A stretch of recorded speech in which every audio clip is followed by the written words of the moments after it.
Hi നമസ്കാരം, ഞാൻ doctor നബ്ല. എല്ലാവർക്കും നബ്ല സ്റ്റോക്കിലേക്ക് സ്വാഗതം. ഇന്ന് നമുക്ക് സ്ട്രോക്കിനെ കുറിച്ച് നോക്കാം. എന്താണ് സ്ട്രോക്ക്, അല്ലെങ്കിൽ സ്ട്രോക്ക് വരുന്ന ആൾക്കാർക്ക് പെട്ടെന്ന് കാണുന്ന ലക്ഷണങ്ങൾ എന്തൊക്കെയാണ്, അല്ലെങ്കിൽ സ്ട്രോക്ക് വരാതിരിക്കാൻ നമ്മൾ എന്തൊക്കെ കാര്യങ്ങൾ ചെയ്യാമെന്ന് ഇന്നത്തെ വീഡിയോയിലൂടെ നോക്കാം. അപ്പോൾ ഈ ചാനൽ നിങ്ങൾ ആദ്യമായിട്ടാണ് കാണുന്നതെങ്കിൽ തീർച്ചയായും ഷെയർ ചെയ്യാനും ലൈക്ക് ചെയ്യാനും അതുപോലെ തന്നെ സബ്സ്ക്രൈബ് ചെയ്യാനും മറക്കരുത്. അപ്പോൾ എന്താണ് സ്ട്രോക്ക്? സ്ട്രോക്ക് നമ്മൾ പലപ്പോഴും കേൾക്കാറുണ്ട്, പല ആൾക്കാരും പറഞ്ഞ് നമുക്ക് കേൾക്കാറുണ്ട്. സ്ട്രോക്ക് വന്നു, ഒരു ഭാഗം കുഴഞ്ഞു പോയി, അല്ലെങ്കിൽ സ്ട്രോക്ക് വന്നിട്ട് കിടപ്പിലാണ്, അല്ലെങ്കിൽ സ്ട്രോക്ക് വന്നിട്ട് അവർ മരിച്ചുപോയി, അങ്ങനെ പലതരത്തിലുള്ള ഇത് നമ്മൾ ന്യൂസുകൾ കേൾക്കാറുണ്ട്. അപ്പം ഇന്നത്തെ ഒരു കാലത്ത് നമ്മൾ ഓരോരുത്തരും അറിഞ്ഞിരിക്കണം എന്താണ് സ്ട്രോക്ക് എന്നും, സ്ട്രോക്ക് വരുമ്പോൾ നമുക്ക് എന്തൊക്കെ ലക്ഷണങ്ങളാണ് ഓരോ ആൾക്കാരും ഓരോ രോഗികളും കാണിക്കുക എന്നുള്ളതും, നമ്മൾ അങ്ങനെ കണ്ടു കഴിഞ്ഞാൽ എന്താണ് നമ്മൾ പെട്ടെന്ന് ചെയ്യേണ്ടത് എന്നുള്ളതും നമ്മൾ ഓരോ ആൾക്കാരും ഈ ഒരു കാലത്ത് അറിഞ്ഞിരിക്കേണ്ടത് അത്യാവശ്യമാണ്. കാരണം അത്രയും നമ്മുടെ ജനറേഷനിൽ, അത്രയും നമ്മുടെ ആൾക്കാരിൽ സ്ട്രോക്കിന്റെ നമ്പർ കൂടി വന്നിരിക്കുകയാണ്. ഓരോ ഏരിയകളിൽ എടുക്കുമ്പോൾ ചിലപ്പം ഓരോ ഭാഗത്തും ഒരുപാട് ആൾക്കാർക്ക് ഇപ്പോൾ സ്ട്രോക്ക് വന്നുകൊണ്ടിരിക്കുകയാണ്. അപ്പം പണ്ടത്തെ കാലത്തേക്കാളും നമ്പർ ഓഫ് ആൾക്കാർ ഇപ്പോൾ ഈ ഒരു അവസ്ഥയിലോട്ട് വന്നുകൊണ്ടിരിക്കുന്ന ആൾക്കാരുടെ എണ്ണം എന്ന് പറഞ്ഞു കഴിഞ്ഞാൽ വളരെയധികം കൂടിക്കൊണ്ടിരിക്കുകയാണ്. അപ്പൊ അതുകൊണ്ട് തന്നെ എല്ലാവരും ഇതിനെക്കുറിച്ച് അറിഞ്ഞിരിക്കേണ്ടതും അതിനെക്കുറിച്ച് ബോധവാന്മാരായിരിക്കേണ്ടതും വളരെയധികം അത്യാവശ്യമാണ്. അപ്പൊ ഫസ്റ്റ് ഞാൻ പറഞ്ഞുതരാം. സ്ട്രോക്ക് എന്ന് പറഞ്ഞാൽ നമ്മുടെ തലച്ചോറിലുള്ള രക്തോട്ടം കുറയുന്നത് മൂലം ഉണ്ടാകുന്ന ഒരു അവസ്ഥയാണ് സ്ട്രോക്ക് എന്ന് പറയുന്നത്. അതായത് നമ്മുടെ ഓവറോൾ ബോഡിയെ കൺട്രോൾ ചെയ്യുന്ന ബ്രെയിനിലോട്ട് പ്രോപ്പറായിട്ട് രക്തോട്ടം വരുന്നില്ല. അപ്പൊ ബ്ലഡ് ക്ലോട്ട് ആവുക, അല്ലെങ്കിൽ ബ്ലഡ് കറക്റ്റായിട്ട് വരാതിരിക്കുമ്പോൾ നമ്മുടെ പല ഫങ്ഷൻസും നടക്കാതെ വരും. അതായത് നമ്മുടെ പല മൂവ്മെന്റ്സ്, അല്ലെങ്കിൽ നമ്മുടെ ഓവറോൾ ബോഡിനെ അത് വളരെയധികം എഫക്റ്റ് ചെയ്യുന്ന ഒരു കണ്ടീഷനാണ് സ്ട്രോക്ക് എന്ന് പറയുന്നത്.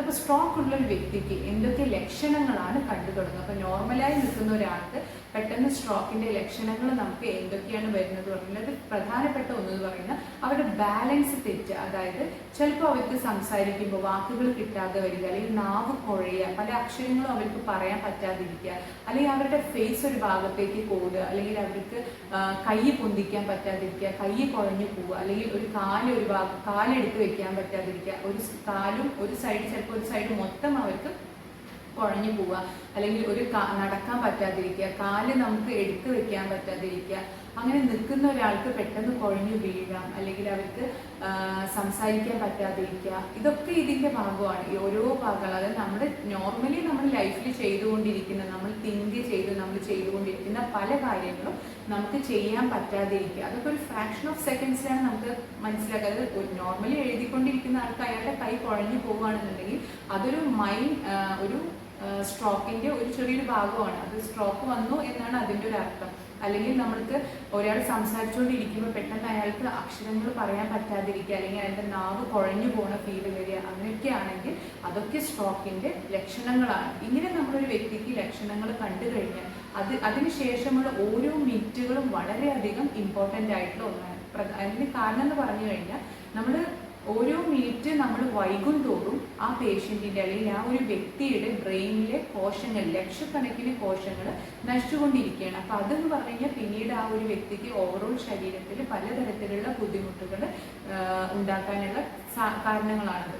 അപ്പൊ നമ്മൾ അങ്ങനത്തെ ഒരു വ്യക്തിക്ക് ലക്ഷണങ്ങൾ നമ്മൾ കണ്ടു തുടങ്ങിക്കഴിഞ്ഞാൽ ഉടൻ തന്നെ നമ്മൾ തൊട്ടടുത്തുള്ള ഒരു ഹോസ്പിറ്റലിലോട്ട് നമ്മൾ ആ വ്യക്തിയെ കൊണ്ടുപോകണം. അപ്പൊ പിന്നെ നമ്മൾ ഹയർ ഹോസ്പിറ്റലിലോട്ട്, അല്ലെങ്കിൽ ദൂരെയുള്ള ഹോസ്പിറ്റലിലോട്ട് കൊണ്ടുപോകാതെ ആ വ്യക്തിയെ നമ്മൾ തൊട്ടടുത്തുള്ള, എത്രയും വേഗം നമ്മൾ ആ ഒരു വ്യക്തിയെ തൊട്ടടുത്തുള്ള ഹോസ്പിറ്റലിലോട്ട് എത്തിക്കുക എന്നുള്ളതാണ് നമ്മൾ ചെയ്തു കൊടുക്കേണ്ട ഏറ്റവും ഫസ്റ്റ് വൺ.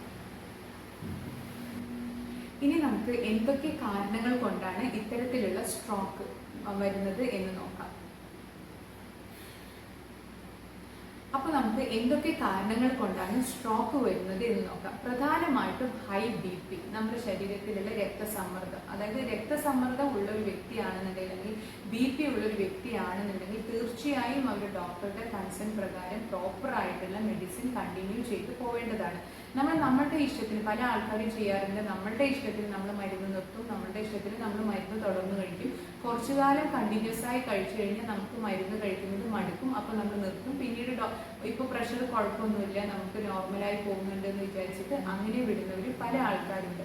അപ്പോൾ ഒരിക്കലും നമ്മൾ അത്തരത്തിൽ നമ്മൾ ചെയ്യാതെ, നമ്മൾ പ്രോപ്പറായിട്ട് ഇടയ്ക്കിടയ്ക്ക് നമ്മൾ BP ചെക്ക് ചെയ്ത് അതിനനുസരിച്ച് നമ്മൾ മരുന്ന് കണ്ടിന്യൂ ചെയ്തു പോവുകയും ഡോക്ടറുടെ പ്രോപ്പറായിട്ടുള്ള നിർദ്ദേശപ്രകാരം മാത്രമേ നമ്മൾ മരുന്നിൻ്റെ ഡോസ് കുറച്ച് നമ്മൾ പതുക്കെ പതുക്കെ നമ്മളത് കുറച്ച് കൊണ്ടുവരാൻ പാടുള്ളൂ. പെട്ടെന്ന് സഡൻ സ്റ്റോപ്പ് ചെയ്യുന്നതും അതുപോലെ തന്നെ പെട്ടെന്ന് നമ്മൾ കുറയ്ക്കുന്നതൊക്കെ തന്നെ നമ്മുടെ ശരീരത്തിന് വളരെയധികം ബുദ്ധിമുട്ടാണ്. അത് പിന്നീട് സ്ട്രോക്ക് വരാനുള്ള ചാൻസും കൂടുതലാണ്.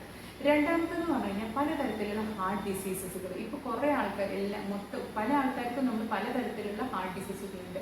അതിൽ പ്രധാനപ്പെട്ട ഒന്നെന്ന് പറഞ്ഞു കഴിഞ്ഞാൽ ചില ആൾക്കാർക്ക് കണ്ടുവരുന്നത് അവരുടെ ഹാർട്ട് ബീറ്റിൽ, അതായത് മിടിപ്പിലുണ്ടാകുന്ന വ്യത്യാസം, അതിന് പറയുന്ന പേരാണ് ഏട്രിയൽ ഫിബ്രിലേഷൻ. ഈ ഒരു കേസിലുള്ള ആൾക്കാർക്കും ഇത്തരത്തിലുള്ള സ്ട്രോക്ക് വരാനുള്ള ചാൻസ് കൂടുതലാണ്. പിന്നെ എന്ന് പറഞ്ഞാൽ സ്മോക്കേഴ്സിന്, സിഗരറ്റ് സ്മോക്കേഴ്സിന് ഒരു 80 to 90% സ്ട്രോക്ക് വരാനുള്ള ചാൻസ് കൂടുതലാണ്. പിന്നെ പലതരത്തിലുള്ള ഹാർട്ട് ഡിസീസസുകൾ അല്ല ഹാർട്ട് സർജറികൾ കഴിഞ്ഞിട്ട് പ്രോപ്പറായിട്ടുള്ള മെഡിസിൻ അവർ കണ്ടിന്യൂ ചെയ്യാതിരിക്കുക. അതായത് സർജറി കഴിഞ്ഞിട്ട് ഡോക്ടർ അവർക്ക് പലതരത്തിലുള്ള മെഡിസിൻസ് കൊടുത്തിട്ടുണ്ടാകും. അത് ഒരു 6 months അല്ലെങ്കിൽ ഒരു 1 year കണ്ടിന്യൂ ചെയ്യും. പിന്നെ അവരുടെ ഇഷ്ടത്തിന് അത് സ്റ്റോപ്പ് ചെയ്യും.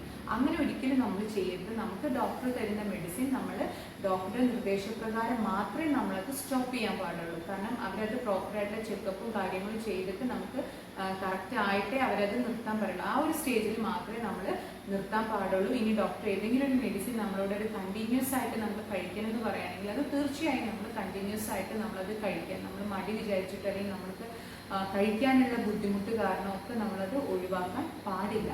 പിന്നെ എന്ന് പറഞ്ഞാൽ ഹാർട്ടിലുണ്ടാകുന്ന ഹോൾ, ചില ആൾക്കാർക്ക് ജന്മന ഹാർട്ടിൽ ഹോൾ ഉണ്ടാകും. അതൊക്കെ അത്തരത്തിലുള്ള ബുദ്ധിമുട്ടുള്ള ആൾക്കാർക്കും ഈ ഒരു സ്ട്രോക്ക് വരാനുള്ള ചാൻസ് ഉണ്ട്.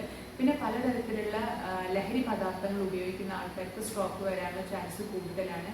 പിന്നെ പ്രധാനമായിട്ടും എപ്പോഴും നമ്മൾ കേൾക്കാറുള്ള നമ്മളുടെ ലൈഫ് സ്റ്റൈൽ, അതായത് ഇപ്പോൾ നമ്മളുടെ ലൈഫ് സ്റ്റൈൽ എന്ന് പറഞ്ഞു കഴിഞ്ഞാൽ കംപ്ലീറ്റ് മാറിയിട്ടുള്ളൊരു കാലമാണ്. അതായത് പലതരത്തിലുള്ള ജങ്ക് ഫുഡുകളും അതുപോലെ തന്നെ അൺഹെൽത്തി ഫുഡുകളും കൂടുതൽ കഴിക്കുന്ന കാലമാണ് ഈ ഒരു ജനറേഷൻ എന്ന് പറഞ്ഞു കഴിഞ്ഞാൽ. അപ്പോൾ ഈ ഒരു അത് നമ്മൾ മാക്സിമം ഒഴിവാക്കാൻ നോക്കുക. ഈ ഇത്തരത്തിലുള്ള ജങ്ക് ഫുഡുകൾ നമ്മൾ ഓവറായിട്ട് കഴിക്കുമ്പം അത് കൊളസ്ട്രോൾ ഡെപ്പോസിഷൻ വരികയും നമുക്കത് പിന്നീട് ഹാർട്ട് അറ്റാക്കും അതുപോലെ തന്നെ സ്ട്രോക്കും ഒക്കെ വരാനുള്ള ചാൻസ് വളരെയധികം കൂടുതലാണ്. അപ്പോൾ ഇത്തരത്തിലുള്ള ഇതാണ് പ്രധാനപ്പെട്ട കാരണങ്ങൾ. ഇത് കൂടാതെ നമുക്ക് പലതരത്തിലും നമുക്ക് സ്ട്രോക്ക് വരാം. പക്ഷെ ഈ ഒരു കാര്യങ്ങൾ നമ്മൾ ശ്രദ്ധിക്കുകയാണെങ്കിൽ അല്ലെങ്കിൽ ഇത്തരത്തിലുള്ള അസുഖക്കാരാണ് പലരുന്നുണ്ടെങ്കിൽ അവർ ഇത്തരത്തിലുള്ള മെഡിസിൻസ് പ്രോപ്പറായിട്ട് എടുക്കുകയും ഡോക്ടറുടെ കൺസേണും അതുപോലെ തന്നെ ഡോക്ടറുടെ കൺസേണോട് കൂടി മാത്രമേ നമ്മൾ കഴിക്കുന്ന മരുന്നുകൾ നിർത്താനും അതുപോലെ തന്നെ കണ്ടിന്യൂ ചെയ്ത് പോകാനും പാടുള്ളൂ. പിന്നെ അതുപോലെ അനാവശ്യമായി മരുന്നുകൾ കഴിക്കുക. ചില ആൾക്കാർക്ക് പണ്ടെപ്പോഴോ കഴിഞ്ഞ മരുന്ന് ഡോക്ടർ കൊടുത്തിട്ടുണ്ടെങ്കിൽ നമ്മളത് നിർത്താതെ വീണ്ടും കഴിച്ചുകൊണ്ടിരിക്കുക. അസുഖം മാറി, പക്ഷേ ഡോക്ടർ നിർത്താൻ പറഞ്ഞിട്ടും നമ്മളുടെ ഒരു സമാധാനത്തിന് വീണ്ടും കഴിച്ചുകൊണ്ടിരിക്കുക, തുടർന്ന് കഴിച്ചുകൊണ്ടിരിക്കുക. ഇതൊക്കെ തന്നെ ഇതിന് കാരണമാകും. പിന്നെ അതുപോലെ തന്നെ മൈഗ്രെയിൻ ഉള്ള ആൾക്കാർക്ക് സ്ട്രോക്ക് വരാനുള്ള ചാൻസ് ഉണ്ട്. അതുപോലെ പല ഓറൽ കോൺട്രസെപ്റ്റീവ്സ് യൂസ് ചെയ്യുന്നവർക്കും സ്ട്രോക്ക് വരാനുള്ള ചാൻസ് കൂടുതലാണ്. അപ്പോൾ ഇനി നമുക്ക് ഈ സ്ട്രോക്ക് വരാതിരിക്കാൻ എന്തൊക്കെ കാര്യങ്ങൾ ശ്രദ്ധിക്കാമെന്ന് നോക്കാം. അതിൽ ഫസ്റ്റ് വൺ എന്ന് പറഞ്ഞു കഴിഞ്ഞാൽ നമ്മുടെ ലൈഫ് സ്റ്റൈൽ നമ്മൾ ചേഞ്ച് ചെയ്യുക. അതായത് ഹെൽത്തി ഫുഡുകൾ കഴിക്കുക, അൺഹെൽത്തി ഫുഡുകൾ മാക്സിമം അവോയ്ഡ് ചെയ്യുക, ഹോട്ടൽ ഫുഡുകൾ അവോയ്ഡ് ചെയ്യുക. എല്ലാവരും പൊതുവേ ഇപ്പം ഒന്നുകിൽ നമ്മൾ ഹോട്ടലിൽ പോയി കഴിക്കും, അല്ലെങ്കിൽ ഹോട്ടലിലെ ഫുഡ് നമ്മുടെ വീട്ടിലോട്ട് കൊണ്ടുവന്ന് നമ്മൾ കഴിക്കും. പലതരത്തിലുള്ള ആപ്പുകൾ ഇപ്പോൾ നമ്മുടെ ഫോണിൽ തന്നെ അവൈലബിൾ ആയതുകൊണ്ട് നമുക്ക് ഭക്ഷണം കഴിക്കണം തോന്നുമ്പോൾ നമ്മൾ ജസ്റ്റ് അതിൽ ഓർഡർ ചെയ്യുന്നു, നമ്മൾ വാങ്ങി കഴിക്കുന്നു. അതിലെന്ത് ഓയിലാണ് അവർ യൂസ് ചെയ്യുന്നത്, എങ്ങനത്തെ രീതിയിലാണ് അവർ ഉണ്ടാക്കുന്നത് ഒന്നും നമ്മൾ നോക്കാറില്ല. അപ്പോൾ എപ്പോഴും നമ്മൾ ശ്രദ്ധിക്കേണ്ട ഒരു കാര്യം എന്ന് പറയുമ്പോൾ ഏതൊരു ഫുഡ് നമ്മൾ ഈവൻ വീട്ടിലുണ്ടാക്കുമ്പോൾ നമ്മൾ അത് ഹെൽത്തി ആയിട്ടുള്ള മെറ്റീരിയൽസ്, ഹെൽത്തി ആയിട്ടുള്ള പദാർത്ഥങ്ങൾ ഇട്ടിട്ടാണ് നമ്മൾ ആ ഒരു ഫുഡ് പ്രിപ്പയർ ചെയ്യുന്നത്, നമ്മളെ കുട്ടികൾക്ക് കൊടുക്കുന്നത്. എന്നാൽ വേറൊരു ഷോപ്പിൽ നിന്ന് നമ്മൾ വാങ്ങുമ്പോൾ അവർ ഇമ്പോർട്ടൻറ്റ് കൊടുക്കുന്നത് അതിൻ്റെ ടേസ്റ്റിന് മാത്രമാണ്. അത് എത്രത്തോളം ഹെൽത്തിയാണ്, അത് എത്രത്തോളം നമ്മുടെ ശരീരത്തിന് എഫക്റ്റ് ആണെന്നല്ല അവർ നോക്കുന്നത്. ആ ഫുഡ് ടേസ്റ്റ് ഉണ്ടോ ഇല്ലയോ, ടേസ്റ്റ് എന്ന് പറയുന്ന ഒരു ഘടകത്തെ മാത്രം മാനദണ്ഡമാക്കിയിട്ടാണ് പല ഹോട്ടലുകളും അല്ലെങ്കിൽ അവർ പ്രധാനമായിട്ടും ആ ഒരു ഫുഡ് പ്രിപ്പയർ ചെയ്യുന്നത്. അതിന് എന്തൊക്കെ ആഡ് ചെയ്യാൻ പറ്റും, അതിൽ എന്തൊക്കെ ഇൻഗ്രീഡിയൻസ് കൂട്ടിക്കഴിഞ്ഞാലാണ് അത് നമ്മുടെ ശരീരത്തിന് എത്രത്തോളം എഫക്റ്റ് ആണോ അല്ലെങ്കിൽ ശരീരത്തിന് നല്ലതാണോ എന്ന് പോലും അവർ നോക്കാറില്ല. അപ്പോൾ ടേസ്റ്റ് ഉണ്ടെങ്കിൽ ആ ഫുഡ് നല്ലതാണ്, ടേസ്റ്റ് ഇല്ല എന്നുണ്ടെങ്കിൽ ആ ഫുഡ് നല്ലതല്ല. ആ ഒരു കോൺസെപ്റ്റാണ് പലപ്പോഴും നമ്മളുടെ പല അസുഖങ്ങളിലേക്കും നയിക്കുന്നത്. അപ്പോൾ നമ്മൾ വീട്ടിലുണ്ടാക്കുന്ന ഫുഡുകൾ, ഹെൽത്തി ആയിട്ടുള്ള ഫുഡുകൾ നമ്മൾ മാക്സിമം കഴിക്കാൻ ശ്രമിക്കുക. പിന്നെ അതുപോലെ തന്നെ കാർബോഹൈഡ്രേറ്റ് മാക്സിമം കുറയ്ക്കാൻ നോക്കുക. ചോറ് അതുപോലെ അരി ഭക്ഷണങ്ങൾ നമ്മൾ ക്വാണ്ടിറ്റി കുറയ്ക്കുകയും പകരം ധാരാളമായിട്ട് നമ്മൾ വെജിറ്റബിൾസും ഫ്രൂട്ട്സും ലീഫി വെജിറ്റബിൾസും ഒക്കെ നമുക്ക് ധാരാളമായിട്ട് കഴിക്കാൻ. നമ്മുടെ വീട്ടിലുള്ള മുരിങ്ങയില ഇതൊക്കെ വളരെയധികം നല്ലതാണ്. നമ്മുടെ ശരീരത്തിനും ബ്രെയിനും ഓവറോൾ ബോഡിക്കൊക്കെ വളരെ നല്ലതായിട്ടുള്ള ഇലക്കറികൾ നമ്മൾ ധാരാളമായിട്ട് നമ്മൾക്കും കുട്ടികൾക്കും കൊടുത്ത് ആ ഒരു ശീലം നമ്മൾ ചെറുപ്പം മുതലേ ഉണ്ടാക്കിയെടുക്കുക. അല്ലാത്ത കാരണം കൊണ്ട് ഇത് വളരെ ബുദ്ധിമുട്ടാണ് കുട്ടികളെ ഇത്തരത്തിലുള്ള ജങ്ക് ഫുഡ്, അതായത് ബ്രോസ്റ്റ്, ഷവർമ, ഷവായി, അൽഫാം ആ ഒരു രീതിയിലോട്ടും കുട്ടികൾ മാറിക്കൊണ്ടിരിക്കുക. അപ്പോൾ അതിൽ നിന്ന് അവരെ ബ്രേക്ക് ചെയ്ത് നമ്മൾ വല്ലപ്പോഴും കൊടുക്കുക, ആ ഒരു ടേസ്റ്റ് അവർക്ക് ഫീൽ കൊടുക്കുക എന്നല്ലാതെ നമ്മൾ എപ്പോഴും അവർക്ക് ലീഫി വെജിറ്റബിൾസും അതുപോലെ തന്നെ സാലഡ്സും മാക്സിമം കുട്ടികൾക്ക് കൊടുത്തിട്ടുണ്ടെങ്കിൽ നമ്മളാണെങ്കിലും കൂടുതലായിട്ട് നമ്മുടെ ഭക്ഷണത്തിൽ ഉൾപ്പെടുത്താൻ ശ്രദ്ധിക്കുക. അതാണ് ഫസ്റ്റ് വൺ. അതായത് നമ്മുടെ ലൈഫ് സ്റ്റൈൽ നമ്മൾ മാറ്റിയെടുക്കുക. രണ്ടാമത്തേതെന്ന് പറഞ്ഞു കഴിഞ്ഞാൽ നമ്മളുടെ വർക്കൗട്ട്, അതായത് daily exercise is very very important. നമ്മൾ ദിവസവും അരമണിക്കൂർ അല്ലെങ്കിൽ ഒരു 40 മിനിറ്റ്സ് നമ്മൾ വർക്കൗട്ട് ചെയ്യുക എന്നുള്ളത് വളരെയധികം ഇമ്പോർട്ടൻ്റ് ആണ്. ഈവൻ നടക്കുന്നവർക്ക് നടക്കാം, അല്ലെങ്കിൽ ട്രെഡ്മിൽ വർക്കൗട്ട് ചെയ്യുന്നവർക്ക് ജിമ്മിൽ പോകുന്നവർക്ക് ജിമ്മിൽ പോവാം, യോഗ ചെയ്യാം. എന്തൊക്കെ എക്സസൈസ് ആണോ നമുക്കൊരു ഹാഫ് ആൻ അവർ അല്ലെങ്കിൽ 40 മിനിറ്റ്സ് നമുക്ക് ഫുൾ ബോഡി വേർക്കുന്ന രീതിയിൽ നമുക്ക് ചെയ്യാൻ പറ്റുന്നത് അത് നിർബന്ധമായി നമ്മൾ ചെയ്യാം. നമ്മൾ എല്ലാ കാര്യത്തിനും വേണ്ടി നമ്മൾ ചെയ്യും, പക്ഷെ നമ്മൾക്ക് വർക്കൗട്ട് ചെയ്യുക അല്ലെങ്കിൽ നമ്മുടെ ശരീരത്തിന് വേണ്ടി നമുക്കൊരു അരമണിക്കൂർ അല്ലെങ്കിൽ 40 മിനിറ്റ് മാറ്റി വയ്ക്കുക എന്നുള്ളത് വളരെയധികം ബുദ്ധിമുട്ടായിട്ട് കാണുന്നവരാണ് പലരും. പക്ഷെ അതൊരിക്കലും ചെയ്യാൻ പാടില്ല. നമ്മൾ നിർബന്ധമായിട്ടും ഒരു ആഴ്ചയിൽ 5 ദിവസമെങ്കിലും നമ്മൾ നിർബന്ധമായിട്ടും വർക്കൗട്ട് ചെയ്യുക എന്നുള്ളതാണ് രണ്ടാമത്തെ കാര്യം. മൂന്നാമതെന്ന് പറഞ്ഞു കഴിഞ്ഞാൽ ഇപ്പോൾ സിഗരറ്റ് വലിക്കുന്ന ആൾക്കാരാണെങ്കിൽ അവരത് സ്റ്റോപ്പ് ചെയ്യുക. അതുപോലെ തന്നെ ഡ്രിങ്ക്സ് മദ്യപിക്കുന്ന ഒരു വ്യക്തിയാണെന്നുണ്ടെങ്കിൽ അത് അവർ മാക്സിമം സ്റ്റോപ്പ് ചെയ്യുക. പെട്ടെന്ന് സ്റ്റോപ്പ് ചെയ്യുക എന്നുള്ളത് വളരെയധികം ബുദ്ധിമുട്ടാണ്. പതുക്കെ അത് കുറച്ചിട്ട് അവർക്കത് കംപ്ലീറ്റ് ആയിട്ട് നിർത്താനത് സാധിക്കും. അപ്പോൾ അത് നമ്മളെ മനസ്സിൽ ദൃഢമായിട്ട് നമ്മൾ ആ ഒരു വിശ്വാസവും നമ്മളത് നിർത്തണം എന്നുള്ള ആ ഒരു തീരുമാനം നമ്മൾ എടുക്കുകയാണെങ്കിൽ തീർച്ചയായും നമുക്ക് അത്തരത്തിലുള്ള ഹാബിറ്റുകൾ നമുക്ക് മാറ്റിയെടുക്കാൻ സാധിക്കും. അപ്പോൾ ഇത്തരത്തിലുള്ള ചെറിയ കാര്യങ്ങൾ നമ്മുടെ ലൈഫിൽ നമ്മൾ കറക്റ്റ് ചെയ്ത് കൊണ്ടുവരികയാണെങ്കിൽ നമുക്ക് തീർച്ചയായും പല അസുഖങ്ങളെയും നമുക്കത് മാറ്റിയെടുക്കാൻ പറ്റും. സ്ട്രോക്ക് മാത്രമല്ല, പലതരത്തിലുള്ള അതായത് ഷുഗർ നമുക്ക് കൺട്രോൾ ചെയ്യാം, പ്രഷർ നമുക്ക് കുറയ്ക്കാൻ പറ്റും. അതുപോലെ തന്നെ എല്ലാ അസുഖങ്ങളും നമുക്ക് നമ്മുടെ ശരീരത്തിൽ നിന്ന് കംപ്ലീറ്റ് ആയിട്ട് മാറ്റിയെടുക്കാൻ സാധിക്കും എന്നുള്ളതാണ്. പിന്നെയുള്ള ഒരു നാലാമത്തേതായിട്ട് നമുക്ക് പറയാം ഉറക്കം എന്ന് പറഞ്ഞു കഴിഞ്ഞാൽ ഇന്നത്തെ ജനറേഷനിൽ വളരെയധികം കുറവാണ്. നേരത്തെ ഉറങ്ങുക എന്ന് പറയുന്നത് ഒരു മോശമായിട്ടുള്ള കാര്യമായിട്ടാണ് ഇപ്പോൾ കണ്ടുവരുന്നത്. അതായത് എല്ലാവരും ഉറങ്ങുന്നത് ഒരു 1 മണി 2 മണി അല്ലെങ്കിൽ ഒരു 12 മണി നേരത്തെ, അതുവരെ ഫോണിൽ ഉപയോഗിക്കുക അല്ലെങ്കിൽ ഫ്രണ്ട്സിൻ്റെ കൂടെ ചാറ്റ് ചെയ്തിട്ടും ഒക്കെ ഒന്നുമില്ലെങ്കിൽ ജസ്റ്റ് ഫോണിൽ ഗെയിം കളിച്ചിട്ട് വരെ ടൈം സ്പെൻഡ് ചെയ്യുന്നതാണ് പല ആൾക്കാരും. എന്നിട്ട് രാവിലെ കുറേ നേരം ഉറങ്ങുന്ന ആൾക്കാരും. അപ്പോൾ ഈ ഒരു രീതി നമ്മൾ മാറ്റിയെടുക്കണം. പ്രോപ്പറായിട്ട് നമ്മുടെ ബ്രെയിനാണെങ്കിലും നമ്മുടെ ഹാർട്ടിനാണെങ്കിലും നമ്മുടെ ഓവറോൾ ബോഡിക്ക് കംപ്ലീറ്റ് ആയിട്ട് റെസ്റ്റ് കിട്ടുന്ന സമയമാണ് രാത്രി ഉറക്കം എന്ന് പറയുന്നത്. അതൊരു 6 to 7 hours നമ്മൾ കംപ്ലീറ്റ് ആയിട്ട് നമ്മൾ ഡീപ്പ് സ്ലീപ്പ് ഉറങ്ങുക എന്നുള്ളത് വളരെയധികം ഇമ്പോർട്ടൻ്റ് ആയിട്ടുള്ള കാര്യമാണ്. അപ്പോൾ ഇത്രയും കാര്യങ്ങൾ നമ്മൾ ശ്രദ്ധിക്കുകയും നമ്മുടെ ലൈഫിൽ നമ്മളത് കൊണ്ടുവരികയും ചെയ്യുകയാണെങ്കിൽ പല അസുഖങ്ങളെയും നമുക്ക് കൺട്രോൾ ചെയ്യാൻ സാധിക്കും.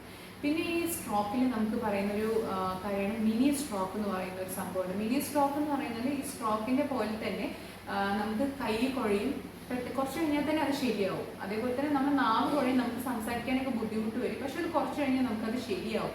പക്ഷെ ശരിയായി എന്ന് വിചാരിച്ച് നമ്മൾ ഒരിക്കലും അത് വിട്ട് കളയാൻ പാടില്ല. നമ്മൾ തീർച്ചയായും ഈ ഒരു കണ്ടു കഴിഞ്ഞാൽ തന്നെ നമ്മളുടെ ഡോക്ടറെ അടുത്ത് പോയിട്ട് അത് വരാനുള്ള കാരണം എന്താണെന്നും അല്ലെങ്കിൽ അത് എന്തുകൊണ്ട് വന്നു അല്ലെങ്കിൽ അതിനി വീണ്ടും വരാതിരിക്കാനും അല്ലെങ്കിൽ ഒരു മേജർ സ്ട്രോക്കിലേക്ക് വരാതിരിക്കാൻ നമുക്ക് എന്തൊക്കെ മരുന്നുകൾ കഴിക്കണം അതൊക്കെ നമ്മൾ പ്രോപ്പർ ഡോക്ടറെ ചെക്കപ്പ് ചെയ്തിട്ട് നമ്മൾ ആ ഒരു മെഡിസിൻ ആ ഒരു കറക്റ്റായിട്ട് കൊണ്ടുപോകേണ്ടത് വളരെ അത്യാവശ്യമാണ്. അപ്പോൾ ഈ വീഡിയോ നിങ്ങൾക്ക് ഉപകാരപ്രദമായിട്ടുണ്ടെന്ന് വിശ്വസിക്കുന്നു. നിങ്ങൾക്ക് എന്തെങ്കിലും ഡൗട്ടോ കാര്യങ്ങളോ ഉണ്ടെങ്കിൽ നിങ്ങൾക്ക് കമൻറ്റ് ചെയ്ത് ചോദിക്കാവുന്നതാണ്. അപ്പോൾ എപ്പോഴും നമ്മുടെ ശരീരത്തെ നമ്മൾ നല്ല രീതിയിൽ കൊണ്ടു നടക്കുക. കാരണം ദൈവം നമുക്ക് എല്ലാ അവയവങ്ങളോടുകൂടി എല്ലാ സൗകര്യങ്ങളോടുകൂടി നമ്മുടെ ഭൂമിയിലേക്ക് സൃഷ്ടിച്ചു. അപ്പോൾ നമ്മളായിട്ട് നമ്മുടെ ശരീരത്തിലേക്ക് ഓരോ അസുഖങ്ങൾ നമ്മൾ കൊണ്ടുവരാണ്ട് നമ്മുടെ ലൈഫ് സ്റ്റൈലും അതുപോലെ തന്നെ നമ്മുടെ ഹാബിറ്റ്സും നല്ല രീതിയിൽ നമ്മൾ കൊണ്ടുപോകാനെങ്കിൽ തീർച്ചയായും നമുക്ക് ഹെൽത്തി ആയിട്ട് ഒരുപാട് കാലം ജീവിക്കാൻ നമുക്ക് സാധിക്കും. ദൈവം നമുക്ക് എല്ലാവർക്കും ആയുസ്സും ആരോഗ്യവും തരട്ടെയെന്ന് പ്രാർത്ഥിക്കുന്നു. Okay, by.